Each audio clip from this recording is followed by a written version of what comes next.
Hey guys, it's me, Dan, and today I'm going to talk about the Mr. Toast dolls. If you know anything about Mr. Toast, you know that a lot of what I've done has been based on creating dolls, because one of my earliest influences was looking at the ugly dolls and seeing how wonderful they were, and sort of thinking that was maybe a path that I could follow with what I was doing. So I think the very first dolls I did were some larger handmade ones. And so these guys, I think this is the only example of these guys I still have. Oh, wait, what's this guy? And then I've got this guy too. So these are kind of some of the earliest things. This guy with painted on eyes, and this guy with some sewn on eyes. And so I still have some old. Here's one that was going to be a lemon, and here was a Mope the Onion, and then a couple more Joes. So I thought I could make these, and I think the first things I ever did was I was in a show at Gallery 1988 where plush was starting to go on, and handmade plush was a big thing, and so I made those and we put them up, and the show sold out. I think it was maybe the big Nike guy bought the whole show. Some big collector with big loads of money just came in and bought most of the show, including all of my items, which was wonderful for an early show to sell all your stuff and make that money. And I think time-wise, then I was like, okay, I gotta figure out this dolls thing, because I can't just be making these little guys and trying to sell them. I need to sort of mass produce. And the first guy I made, I think was this guy. I made this guy kind of as a sample. And you can see he just has these little felt arms. And my idea was I had Comic-Con coming up, so I would find somebody on maybe I found them on Craigslist to make some dolls. So I think this might have been the first example of one. I met this girl and she started making them, and she sewed the arms and legs, and it was kind of nice. And then this was sort of the first normal sort of production Mr. Toast doll. And I think she made 18 of them. I think I was paying her I was giving her the materials and paying her $10 each or something, maybe more than that, maybe $10 or $15 each. And she did a good job, but she got burnt out instantaneously because this was a ton of work to do. So these guys are kind of the very first real Mr. Toast dolls that I still have. And as you can see, I just glued these eyes on, and the glue is starting to yellow under there. It's pretty silly. So sort of concurrent to working on these guys, my buddy Dallas was a screen printer. So I don't know if I suggested it or he suggested it, but we started talking, and he screened out this guy. And I think he maybe just screened it and then sent it to me. And as you can see, I sort of sewed it together myself and put a little bit of stuffing in there and never finished him. These legs were actually two pieces of felt. I didn't cut them out, and I actually glued them on there, and one of the feet fell off. And so he did this really good job. And then I think he found a woman where he was living that sewed these guys together. And it seemed like we didn't have to spend that much on these. It wasn't kind of crazy where you're paying somebody $15 to sell a doll for $20. It seemed like I could sell these for around $10 or $10 or $12 or something. And so we ended up doing a couple of rounds of these, and they're just great. He's all floppy and silly, and it's just they're really they're still the ultimate Shaky Bacon dolls. They're still my favorite Shaky Bacon dolls of all time. And they just, instead of making the arms, it's just this cord, and they're just these little cords down there. And I think at one point I was crimping them into feet, but then I'm just this is cool. It's just a cool doll. And so I think we might have made he did a ton of work, thank Dallas. So he maybe made 20 or 30 and then maybe another 20. So there might have been 50 of these guys out there in the world, and they were super cool. And then and this Dallas loves to experiment on stuff, and he's called Dustin Crops Boy on Instagram. You should follow him because he's just great. Oh, this one. Then he made the tattooed Pickles. They're blank on the back, but who the hell cares? It's just so cool. Oh my god, it's so rad. And this was one of the characters in Mr. Toast at the Circus. So that would have been, 2003 or so. So he just took the character, I think. And with Dallas, you never know. He just would come up with projects, and probably, one day in the mail, like 15 of these showed up, and I'm just like, what the heck? Oh my god! And it looks like I might have crimped these little legs in there. And once again, it's the same thing. And he made these great little tags with the Imaginary World Sun. They say the imaginaryworld.com on them. They're just great. And then after that one, he followed himself up with this gorgeous thing, the Senor Cork doll, which once again has the cool little tag, has this crazy thickened felt mustache on there, and he's got the colors. They're just great. These are some of the coolest, sort of individualized handmade dolls from the time period. And with this whole grouping, you're just like, oh my god, I'm just sort of killing it. So that was glorious. But once again, I'm looking at it and I'm realizing, it's really not sustainable. It's not a business model you can do where your friends sort of screen printing and you get somebody to sew them until they get sick of it. So I started looking for a manufacturer, and I found a manufacturer. This is back when the internet was just starting, and I sent them specifications, and my whole idea was to have like a bigger Mr. Toast doll, like ugly dolls that you could sell for $10 or $15. Well, I got samples made of the bigger one and the smaller one. And the smaller one, I realized, was when I got them, when they showed up in the mail, because they mailed this to me, I was like, this is where it's at. It's the size of a piece of bread. I knew I was never going to get rich on these guys, but I could make some money. It was worth it. It wasn't just throwing money at the wall, because like with a lot of comic books and a lot of printing stuff, you don't make any money. If you paid a little bit for the art or whatever, your profits just disappear. But they sent me this little guy in the mail, and as you can see, the eyes are really small and the mouth is small and low. And so I said, okay, I need the eyes up a little bigger, and the mouth up a little and a little bigger. And then they came back and came back with this guy. And this is the very first Mr. Toast doll.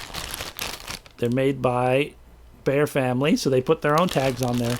I was like weirdly paranoid about tags for some reason. I was like, I don't want them tagged. God only knows why, because it costs you like 3 cents to tag them. And so I wanted to inspect everyone. So I ended up tagging all of these dolls myself. And I had 3,000 made, and I had 300 of the bigger toasts made. And I don't have any of the original bigger toasts because those all sold.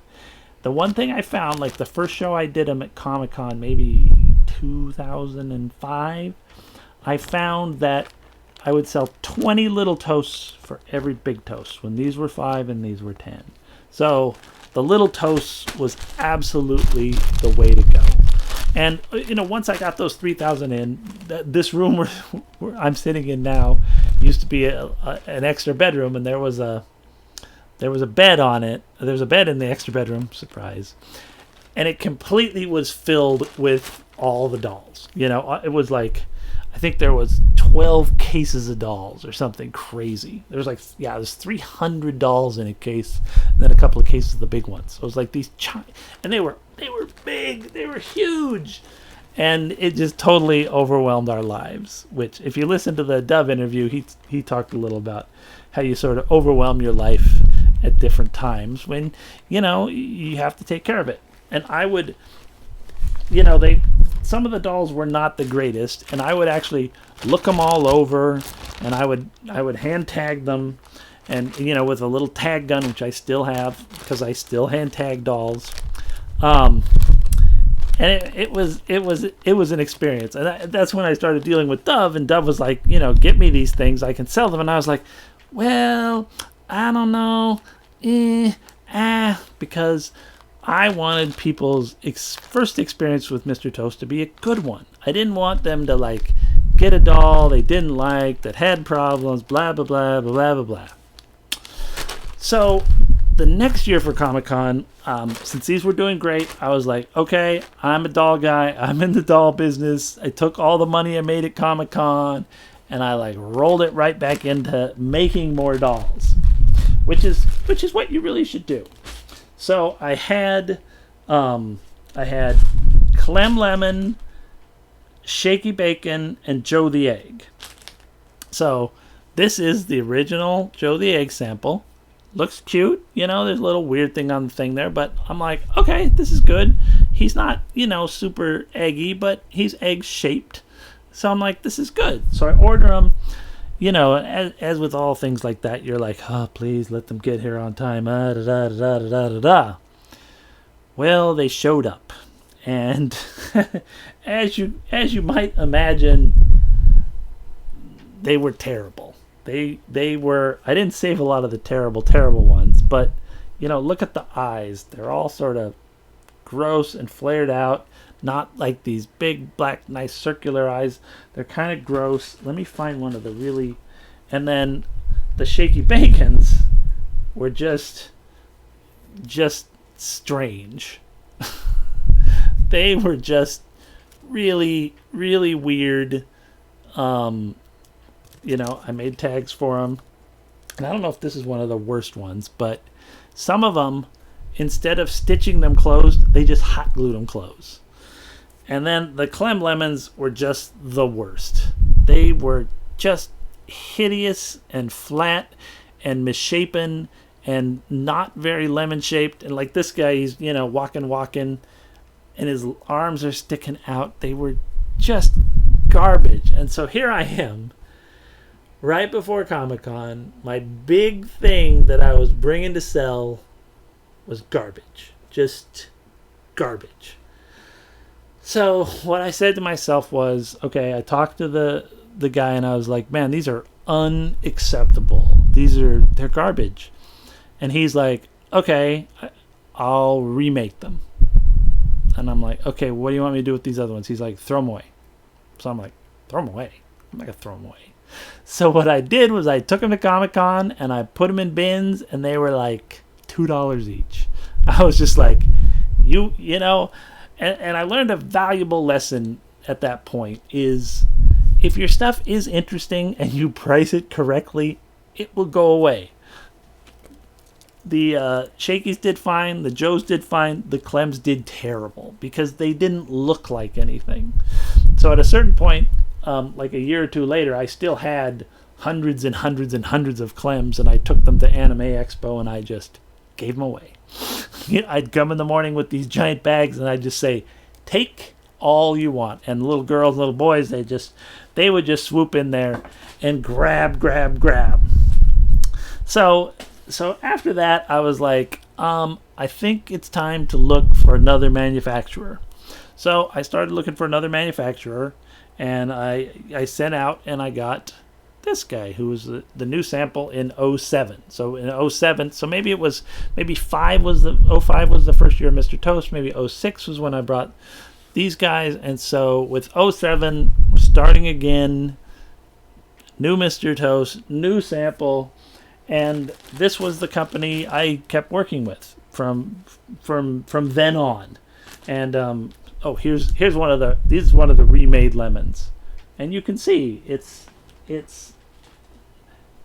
better. Is it great? It's not great, but it's better. It's acceptable. And so I sold the sort of redos, and I went with the new guy, and then that sort of ushered in sort of the new generation, where we ended up, with these nice big ones. At this point, I was like, okay, let's start tagging them. So I'd get them in the bags, they'd be tagged, they'd be ready to go. I could give them to Dove. Dove could wholesale them, and they just started rocking. It was great. And so at that first point, I got the New Joe the egg, which is more egg-like. He's still a little like, he's still got issues. He's not perfect like the tag, but he's doing his thing. He's good enough. And it's like, a lot of times, and that's what I've said is like, get things that are good enough, then stick with it. If you can improve it. But sometimes making changes is dangerous. So like as long as I was making the Joe the eggs, this is how they were coming out, just like this. And I mean, I could have spent 6 months going through design process, fix this, fix that. But you know what? Nobody ever cared. I always kept my prices good, so people came in there and and were able to buy the stuff. So so we were making those. We were making, where's the first Shaky Bacon? And then we got to, the classic Shaky Bacon look. Does this have a date on it at all? I don't know if this has a date on it, but, these were the Shakies that we made from then on. Are they, once again, are they perfect? No, of course they're not perfect, but they're good enough. And at one point, I was like, oh, Shaky's doing so good. I made jumbo Shaky Bacons, which were like an extra 3 inches tall. The problem is with the jumbo Shaky Bacons, or the mega Shaky Bacons, is they just don't take up a lot more space. They just don't seem like a lot more. So they were always really hard to sell. So those guys sort of languished. I also made, at one point, I made Clem Lemons. And I think with Clems, these ones are like from 2010. I think I made Clems once and then never again. Just because they were so damn big and they just filled up the warehouse. I also made Mega Clem Lemons, which are just so massive. But once again, it was always hard when I was selling like this guy for like $5. You're trying to get 10 or 15 for these, and people will be like, well, I don't know, I'll just get this one because this is already massive. So the one, not the one good thing, but one of the things about something like the Ugly Dolls is they all sort of have the same weight. They're all sort of the same size. So it's like $20, $20, $20. With my stuff, like some of my, I try and scale the characters. And so like when we get to like doing Little Leaf, he's just Little Leaf. I'm probably making tons of crunching noises. Little Leaf is, it's hard to justify paying the same price for this as for this. But there's Mega Clem Lemon. This is like the last one I have. And once again, these guys were kind of hard to sell. So at a certain point, I was like, okay, Comic-Con is rocking. Everything's good at Comic-Con, and everybody was doing limited editions. So what they would do is they'd do something special just for Comic-Con, and you'd be like, this is just available here, blah, blah, blah, blah, blah, blah.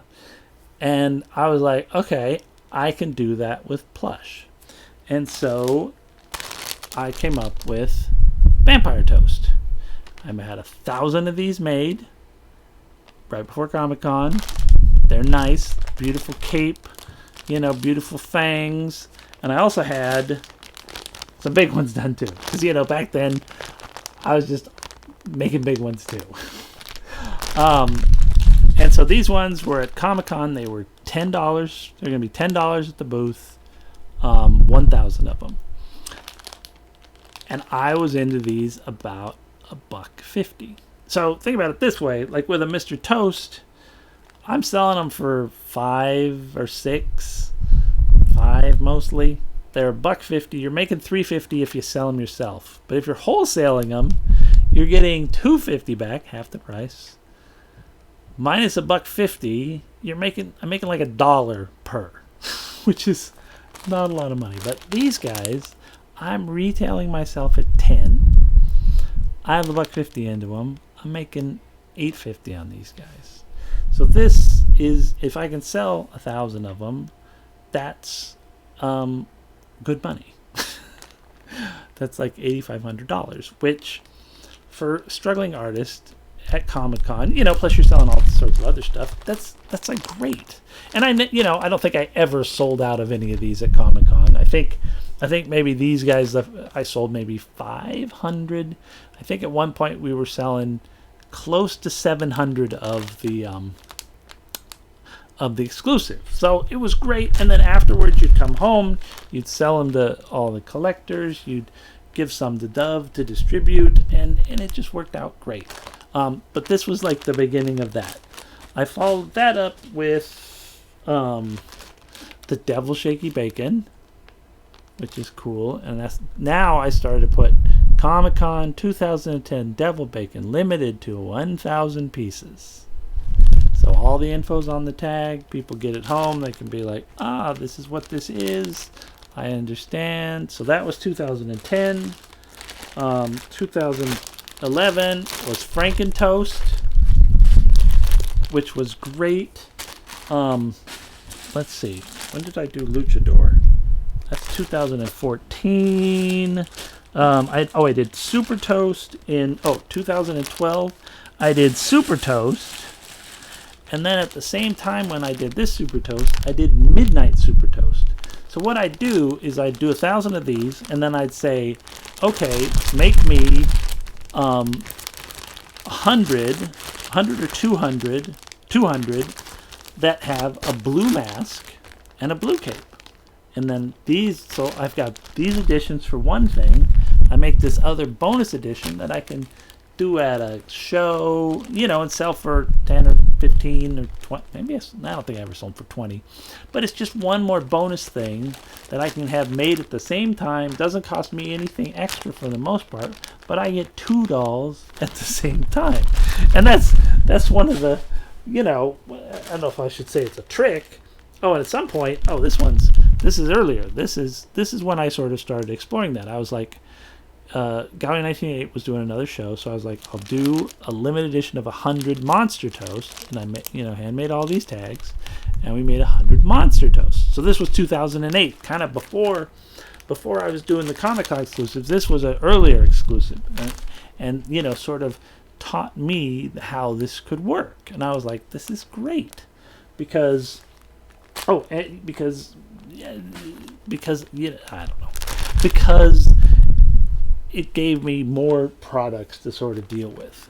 And at one point I took some of this is 2009. This is another kind of tricky way I found, was I wanted to do a Luchador Toast. And so I made 20 of these, and I just had these masks printed that go right over a Mega Toast, because Mega Toasts weren't selling that great. And I sewed these up myself. I had them print on demand. And I made like a little edition of 20 of these Luchador Toasts. So these are the big Luchador Toasts. And then, since I love Luchador Toast so much, in 2014, I guess we'll find 2013 at some point. Or maybe 2013 I think is... No, this is 09. I messed up my dates. So I guess 08 was Vampire. 09 was Ninja Joe. Ninja Joe the Egg. How cool is that? These ones don't have the best sewing because it's kind of hard to sew on something that's circular. But, so this was 2009. Let's see, what else do we have down in here? I don't know. Look, this is just a Mr. Toast.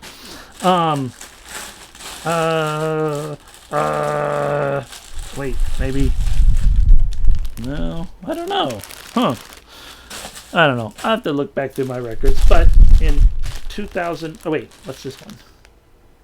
2013 is Zombie Bacon. Yeah, 2013 is Zombie Bacon. And the cool thing about Zombie Bacon was I just took a Shaky Bacon and I painted on there to see how it is I wanted the design. And then I just sent that to them and they made it, which I think is really cool. And I made a little bone leg. And they just copied my little brain design, which is fun. And then Luchador Toast, which was 2014. And I also had him do a silver luchador where he made 200 of those, which I did somewhere else. I mean, I have to look back through my blog if I want to figure out everything that happened. And I think, oh, the cool thing about Luchador Toast is, here's the sample. He's little tiny. He's little tiny. So they made me a sample, but they made him just a little bit littler. So cute. So cute sample. Yeah, and that might have really been the end. That was probably the end of the Comic-Con exclusives. 2014.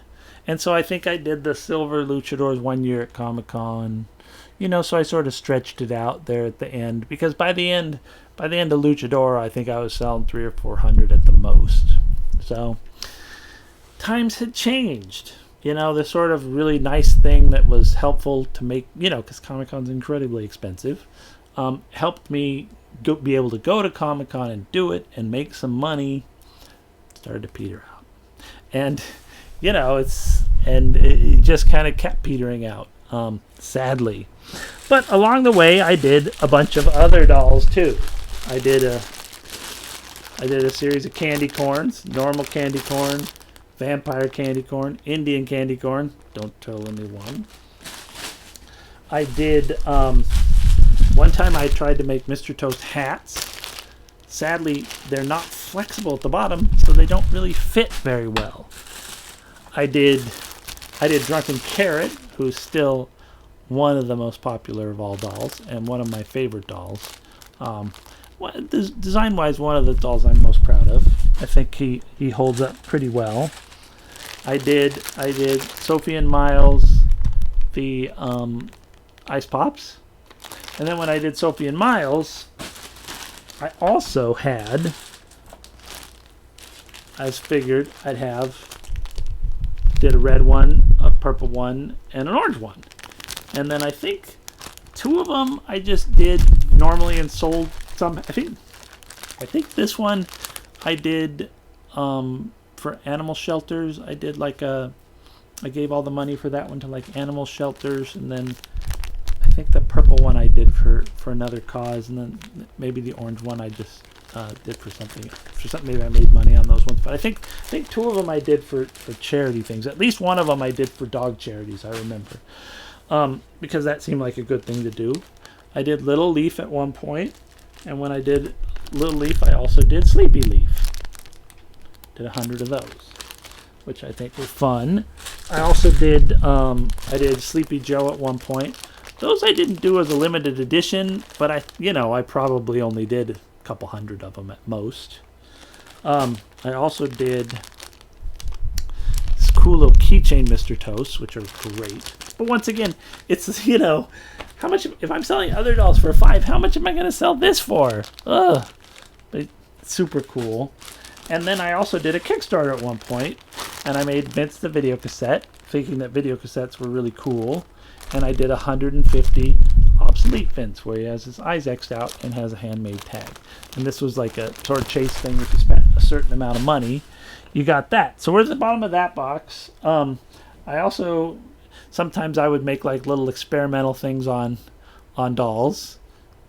I don't know who that guy is. I had a lot of these extra little old crappy eggs at one point, and so I made these little Pirate Joes.